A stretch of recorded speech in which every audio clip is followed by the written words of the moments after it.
시청자 여러분 안녕하십니까. 이영풍 TV입니다.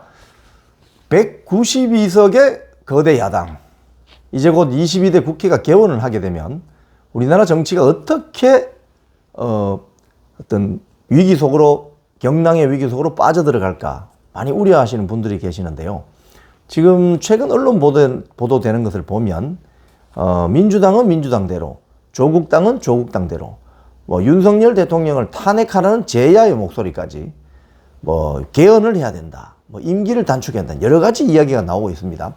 그런데 지금 민주당과 조국당의 최근 움직임을 보면 최혜병 특검을 가지고 거부권을 행사할 경우 다시 국회에서 재투표를 해서 대통령의 거부권을 무력화시키겠다, 이런 것도 나오고요. 그런데 최근 이제 보도되는 걸 보면 개헌론 이야기가 살살 새어나오기 시작하고 있습니다. 무슨 소리냐? 개헌론에 이제 불을 지피는 건데, 군불을 떼고 있어요, 민주당과 조국당이. 그러면서 윤석열 대통령의 결단을 촉구하는 여론전을 막 펼치고 있는데요. 박찬대 민주당 원내대표, 어제 그 국회에 열린 민주당 최고위원회에서 5.18 민주화운동 정신을 헌법 전문에 담아내는 일을 서둘러야 한다.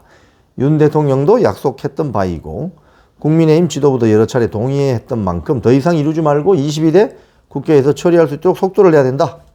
이렇게 이야기하면서 이제 슬슬 윤 대통령을 압박하고 있어요. 특히 우원식 민주당 의원, 이번에 민주당의 국회의장 후보로 선출이 됐잖아요.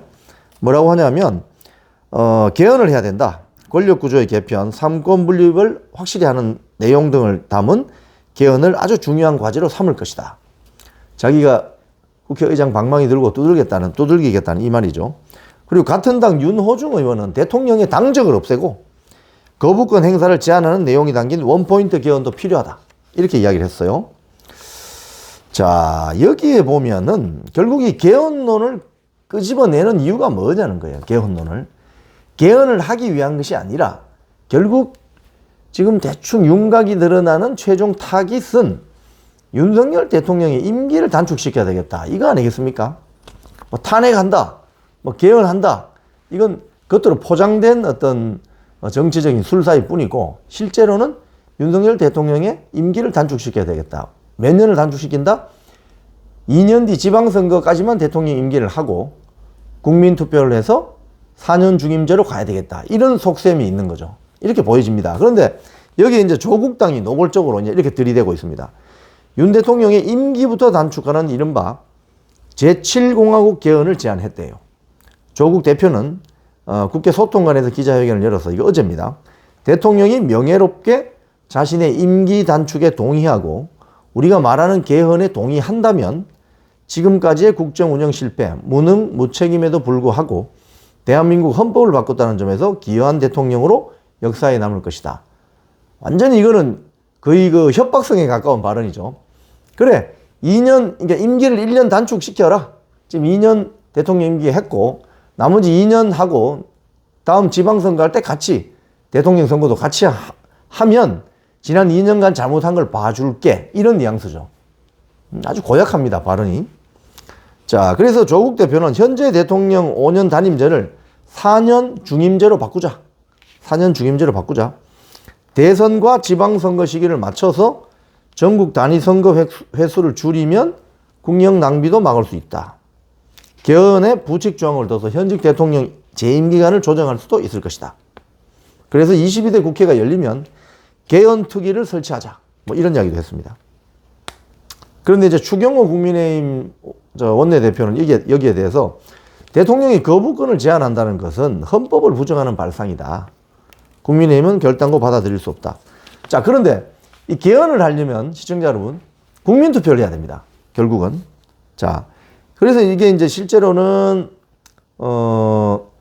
현실 가능성, 실현 가능성은 좀 희박하다고 보이는 거죠. 왜냐하면 이번 총선 득표율도 나왔지만 이게 소선거구제여서 1등만 당선이 되는 거잖아요. 중대선거구면 2등까지 당선되죠. 1등만 당선되는 소선거구제여서 그렇지, 득표율은 민주당 계열과 국민의힘이 5%밖에 차이가 안 나잖아요. 자, 그럼 국민투표를 했을 때 이 민주당이나 조국당이 이야기하는 이 개헌론에 대해서 국민들이 절반 이상 동의하겠어요? 일단 국민투표에서 과반 동의를 얻어야 그게 통과가 될 텐데. 그래서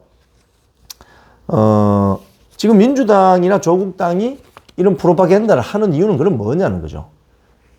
윤석열 대통령을 계속 압박하고 또 192석의 거대 야당 표를 흔들면서 국정의 동력을 주저앉혀 버리겠다.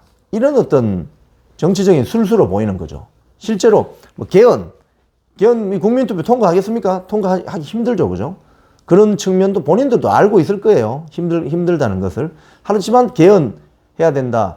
대통령 임기를 줄여야 된다. 이렇게 하는 이유는 탄핵이란 말을 자꾸 하면 역풍 맞을 수 있는 가능성이 있죠. 그렇기 때문에 탄핵이란 말은 이제 서서히 좀 줄이고, 뭐 백낙청이나 이런 어쩌면 어이없는 교수들은 아직까지 탄핵 진영을 내리기도 하죠. 윤석열을 탄핵하라. 뭐 이런 이야기도 하지만 이제 원내로 들어가는 이자들은 탄핵 이야기는 줄이고 개헌을 해야 된다. 뭐 대통령 임기를 단축해야 된다. 등등. 뭐 이런 대통령의 거부권 행사, 지금 재투표를 해도 200석 이상의 찬성이 나와야 대통령 거부권이 무력화되잖아요. 이걸 200석 말고 180석으로 하자. 법을 바꾸겠다는 거 아닙니까? 이런 식으로 하는 건 뭐냐 하면 의회 권력이, 즉 대통령 권력을 무너뜨리겠다는 거죠.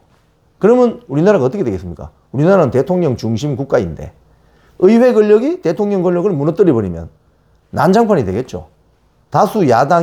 거대 다수 야당이 마음대로 해먹는, 즉 여의도 대통령이 용산 대통령을 누르는 이런 상황이 되는 거죠. 그러면 어떻게 되겠습니까? 선출된 대한민국의 의전 서열 1위인 대통령 권력이 선출한 사람들의 의사와 상관없이 무너지게 되는 거죠.